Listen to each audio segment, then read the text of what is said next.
I'm Richard Kirk and I'm the Chief Executive of PolyPhotonix, and we developed treatment for diabetic eye disease. So my name is Colin Daniels and I'm the Working Age and Young People Service Manager for the Macular Society. Hi there, I'm Christy Moore. I'm the Deputy Programme Manager for the Arden, Herefordshire and Worcestershire Diabetic Eye Screening Programme. Hiya, I'm Bhavini. I'm the Eye Care Liaison Officer at Solihull Hospital, but I work for RNIB. Brilliant. So over to you, Richard, really. So we can just talk about PolyPhotonix and the Noctura that you've got here today and how that works, how that helps people. It's so we've developed it's a deceptively simple treatment for diabetic retinopathy. It takes the form of a mask that you wear at night, and I suppose that's one of its beauties, its success, because it is really incredibly simple. But sometimes people think it's too simple to really work. They don't quite understand it. It works on the principle that when we go to sleep at night, the different photoreceptors act and behave in different ways, and we dark adapt. And this is, we've done this through evolution. It's only really in the last 100 years we've had electric lights, and we haven't needed to dark adapt. Anyway, when we dark adapt, counterintuitively, the oxygen demand in the retina increases dramatically. So even though you're asleep, your retina is going hyperactive and it's asking for more and more oxygen. And when it does that, we get neovascularization, new vessel growth in the retina. And this is the problem. So everybody dark adapts, but if you're diabetic, neovascularization, new vessels in the retina are compromised and weak. And that is one of the causes of diabetic retinopathy. We start to get bleeds, we get cysts, we get these, this is happening in the retina. We start to get the thickening in the retina, and we get edema. So we're really at heart a bunch of physicists, and we understand light very well, and we come from a physics sort of material science background. And we came across the hypothesis that hypoxia was the driver for the upregulation of VEGF, which is what the injections do. They count, they're anti-VEGF injections. So we worked out that if we could suppress dark adaptation in the retina using light, then we could, in effect, we're telling the brain, you're not asleep. Now, that was the hypothesis, and we've spent the last sort of 10 years researching it. There's been 1.7 million hours of recorded patient use doing this. And we've been largely funded through the NHS and various bits of the NHS. They've put in many millions into funding this. So we have this mask. You wear it at night. It's very simple. It suppresses dark adaptation, and by doing that, we in effect, in layman's terms, we're taking the stress out of the retina. And in all our clinical trials, well, the most recent clinical trial, which was an NHS clinical trial run at St. Peter's near London, 96% of patients in the trial saw clinical improvement. But not only did they see clinical improvement, but we measure visual acuity and all of these things. And all of the patients except one eye didn't see an improvement in acuity, but all of the eyes saw visual improvements up to 25 letters. And 25 letters is astonishing. That's sort of 3 lines on the chart. So real improvements in acuity. Now, one of the other things is we take a lot of care and attention about is a treatment can only give benefit if a patient can use it. And that's really important. So we do a lot of post-clinical analysis about how did you find the eye? How did you find the mask? Was it comfortable? Was it easy to wear? Because if a mask is difficult to wear, patients are just not going to wear it. It's not a treatment. And again, we find, I can't remember exactly, but I think it's 87% of patients found the mask extremely comfortable and would wear it and would recommend it and all of these things. So it's extremely effective.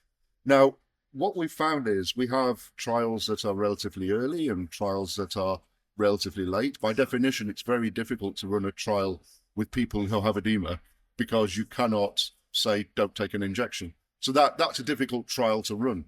But our sweet spot for trials tends to be working with diabetic screening when they're M1 and they're moving to 3-month regular intervals. And natural history tells us that these patients will get injected within 12 months, and we can define that and we know who they are. That's when the mask is absolutely perfect in terms of NHS use. And and again, I'll refer to another trial. We've been monitoring the patients in this trial for 5 years post-trial, and they were all M1s, and not a single one has gone on to an injection in 5 years, and they were all M1s, which is amazing. So, and thinking about the other treatments that are available today, well, we have laser, which is heroic to say the least, because we know it damages, receptors, and they don't rejuvenate. And we know that if you receive a lot of laser interventions, then you're going to have problems with, nighttime vision and other things. And then the injections are, they're very potent. They are successful, but they're extremely expensive. And obviously they don't work for everybody, and people come out as non-responders. But the cost means that naturally healthcare systems around the world, not just the UK, but around the world, wait until eyesight is compromised. Wait until you've got an edema before we inject. So that's great. Now we're working on NHS adoption, and we all know the NHS, and that's a challenge, and it takes time, but we're working on it, and we're very hopeful we'll get a wider adoption very soon. And we're well connected to the NHS. We're working with lots of different hospitals across the country, but we are also selling it privately to patients who I suppose it's, there's a fair portion of diabetic patients who are highly educated about their disease, and they know about the eye disease, and they know about what's going to happen, and they're extremely concerned. So, if they can buy it privately, and then we're working on a wider adoption. So that's the Noctura 400, a very simple mask, but really effective. And it's disposable. It lasts so long, yeah? Well, the mask is quite clever, because we worked out years ago that, in effect, we're running sleep trials. And sleep trials tend to rely on diaries, but we all lie. We all lie to our doctors. And if we're filling in a diary, after 3 months, it's probably a work of fiction. So the mask actually monitors patient use really precisely. And we get a whole data set that tells the physician, the doctor, the person who's prescribing, if it's working or not. But mostly, really importantly, it tells the patient whether it's working.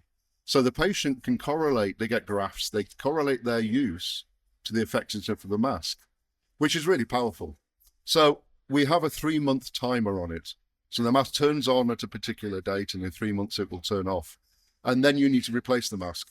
And we've kept to that because we've found that healthcare systems around the world work on 3-month cycles, particularly ophthalmology.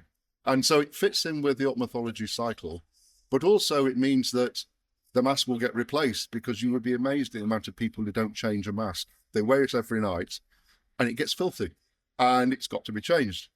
And we want the data to be ripped out of the mask as well, so we can share it with the patient and the doctor and everybody. So at the moment it's the 3-month cycle. So you wear 4 masks a year. And what sort of price are you looking at if you want to self-fund? Well, the private price is £250 for 3 months, which works out at less than a cup of coffee a day. It's just less than £3 a day. Because it is a lot of money to a lot of people, and we understand. And again, with a lot of diabetics, they might not be in work, they do struggle with all of those things. But when you look at it as less than a cup of coffee, it sort of puts it in perspective. There are discounts if people can go online and you get £50 off your first one. You can also subscribe for about £79 a month, which is a lot less than £3 a day. And then when we think about the cost to the NHS, well, injections, we know they're very expensive. And on average, it varies a little bit, but on average, you're looking at something in the order of £6,000 per eye per year. Our mask is about £1,000. So the NHS have their own business plans and their own health economic models, and it would save the NHS hundreds of millions a year. But that's the other challenge. We need to work with different kinds of budgeting and different perspectives and things like that. Fantastic. Thanks for listening to this Living with Diabetes special podcast report from United Through Diabetes 2024, presented by Claire Levy and brought to you by Diabetes Research and Wellness Foundation.